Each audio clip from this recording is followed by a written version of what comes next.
তো আজ বানিয়ে নেব ঝিঙে আলু ইলিশ মাছ বড়ি দিয়ে ঝোল। খুব সুন্দর খেতে। তো এখানে আমি বড়ি আর ইলিশ মাছ ভেজে রেখেছি। দিয়ে দেবো কালো জিরে আর পেঁয়াজ ফোড়ন। দিয়ে দেবো দুটো চেরা কাঁচা লঙ্কা। লঙ্কা আরও দেবো, তো এখন দুখানা লঙ্কা দিয়ে একটু পেঁয়াজ আর কালো জিরের সাথে ভেজে নিলাম। দুজন খাবো, মেয়ে আর আমি, অসুবিধে নেই। এখানে বানিয়ে নেব মুসুর ডাল ভিজিয়ে রেখেছি। এখানে বানিয়ে নেব একটা ডাল মাখা। তো এখানে আমি পেঁয়াজ, কালো জিরে আর কাঁচা লঙ্কা দিয়ে আলুটাকে হালকা ভেজে নিয়েছি। এবার আমি এতে দিয়ে দেবো ধনে আর জিরে। তো এখানে আমি ধনে জিরে গুঁড়ো একটু ভিজিয়ে রেখেছিলাম। এটা দিয়ে আমি আবার একটু হলুদ দিয়ে আমি আলু পেঁয়াজটা একটু মশলার সাথে কষে নেব, এবং কষা হয়ে গেলে তখন আমি ঝিঙেটা দিয়ে দেবো।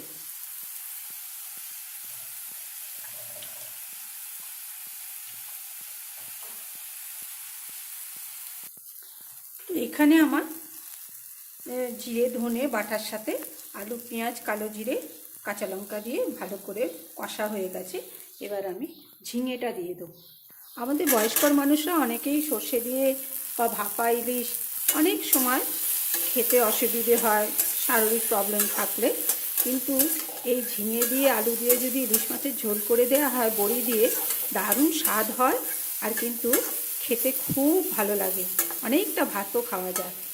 অবশ্য গরমকালে আমরা অনেক সময় তেল মশলা খাই না, অনেক রকম মাছ খেতেও চাই না, যেহেতু তাতে বেশি মানে একটু রিচ হয়ে যায়।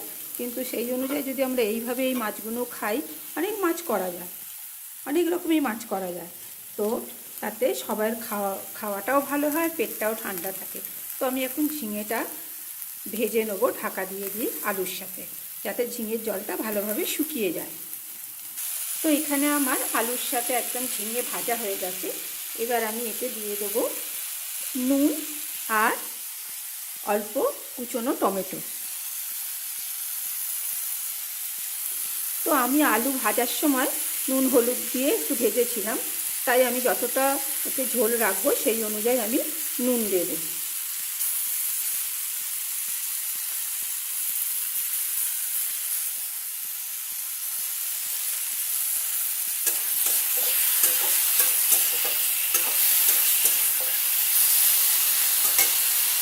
দিয়ে দেবো 3-4 পিস কুচনো টমেটো।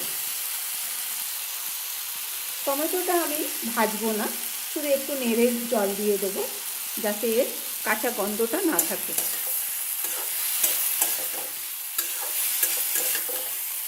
তো যেহেতু এখানে ঝিঙের জল বেরিয়েছে, তাই আমি একটু গ্যাসের ফ্লেমটা একটু হাই করে আমি একটু কষে নেব, যাতে টমেটোর কাঁচা গন্ধটা চলে যায়।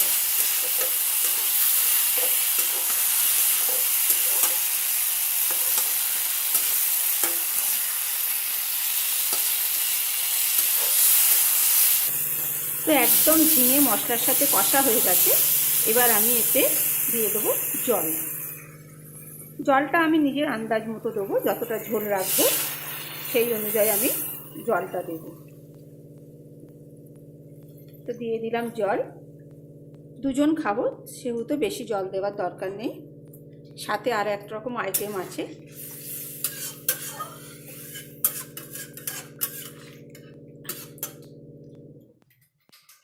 এখন আমি এটা একটু হাই ফ্লেম করে একটু ঝোলটা ফুটতে দেবো। ঝোলটা একটু জলটা ফুটে উঠলেই, কেননা আলু আমি পাতলা পাতলা করে কেটেছিলাম, ঝিঙের জলে সিদ্ধ হয়ে গেছে, তো আমি বেশি এটা সিদ্ধ করব না।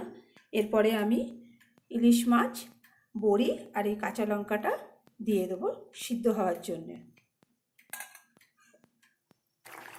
তো আমার মাছ বড়ি একদম সিদ্ধ হয়ে গেছে।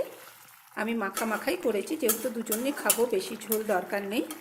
তো আজকে আমার আলু ঝিঙে বড়ি দিয়ে ইলিশ মাছের ঝোল কেমন লাগলো অবশ্যই জানাবে, এবং বাড়িতে রেসিপিটা করে শুধু বড়রা নয়, বাচ্চা বুড়ো সবাই খেতে পারে।